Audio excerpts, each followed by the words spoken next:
The swamp is where Valheim stops being forgiving. You're constantly wet. Stamina regeneration is terrible, there's water everywhere, and a few enemies can turn a normal trip into a corpse run very quickly.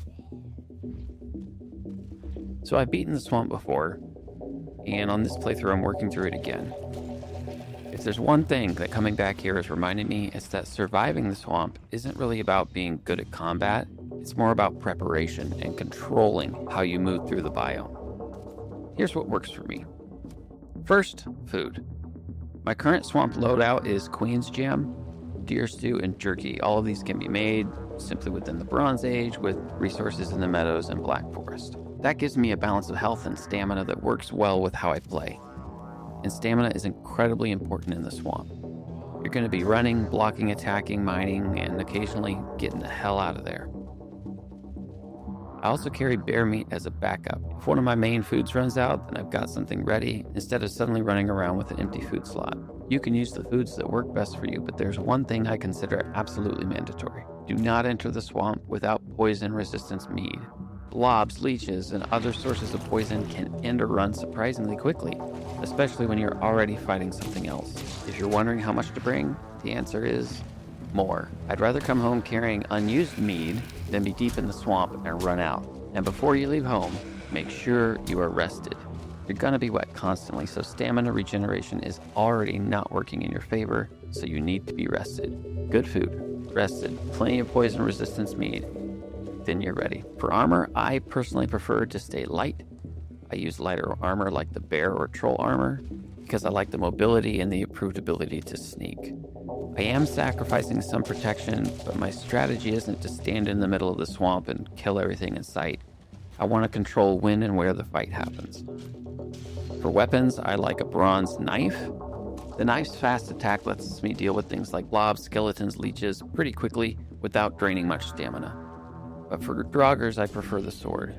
It works better for the way I fight them, usually blocking a blow, kind of creating an opening when they stagger, and then getting a couple of quick attacks in, and then backing off. And then once you get enough iron, I suggest upgrading to an iron sword. It makes a notable difference against the Draugr. You're dealing more damage, blocking more effectively, and shorter fights mean fewer opportunities for something to go wrong. So before exploring deeply into the swamp, I like to establish a portal near the outskirts of the swamp, somewhere reasonably safe.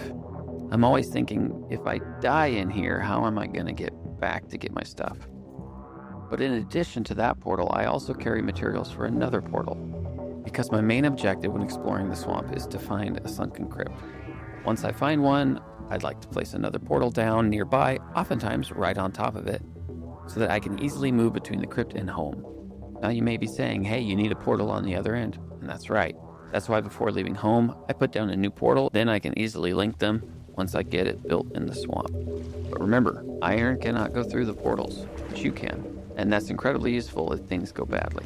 When I'm searching for crypts, I don't usually charge straight through the middle.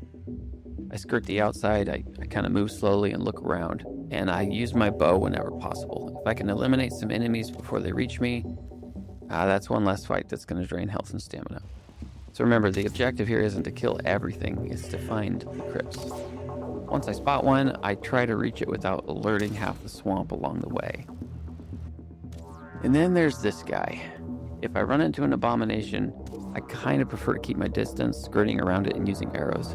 If you do have to get close, pay attention to its different attacks and be ready to dodge. 1 or 2 hits from this thing, depending on your loadout, can end your run. And that's another reason I preserve stamina instead of sprinting everywhere and jumping over all the puddles. Your stamina bar is like your emergency fund, so don't spend all of it unless you have to. Once you find a crypt, things get interesting.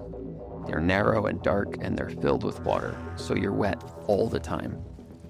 So stamina regeneration is so slow, and there's very little room to move around if you get swarmed, so I take my time. Muddy scrap piles in the crypts are obviously sources of scrap iron. You mine them for iron, but don't get too focused on them that you ignore the other things in the crypt itself. Check the chests. Some of the best iron payouts come from the chests. Oftentimes you get more from a single chest than you do from every scrap pile combined. Now, one of my favorite tricks involves the muddy scrap piles. Sometimes these scrap piles block the entrances to other rooms. And instead of mining straight through all the way, I'll partially open it up just enough to peek through and see if there's any creatures waiting on the other side. If there are enemies there, I can pick them off with the bow while remaining safe, or sometimes I can use the stack breaker to attack them through obstacles. It's much safer than completely opening it up and allowing 6 Draugrs to descend upon you. So eventually you'll have another problem, getting all of this home. Iron can't travel through portals, so I'll use the nearby portal for moving myself and supplies back and forth while consolidating the iron near the crypt. You can't build in the crypt, so putting chests in there is not okay, but you can put chests right outside. Once I've collected enough to make a trip home worth it, I start gearing up for that.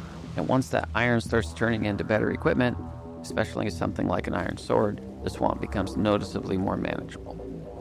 The swamp can absolutely punish you if you come unprepared, but once you understand how to approach it, it goes from feeling overwhelming to something that you can control. And even though I've made it through the swamp several times before, coming back through it on this playthrough has reminded me just how much the little things do matter.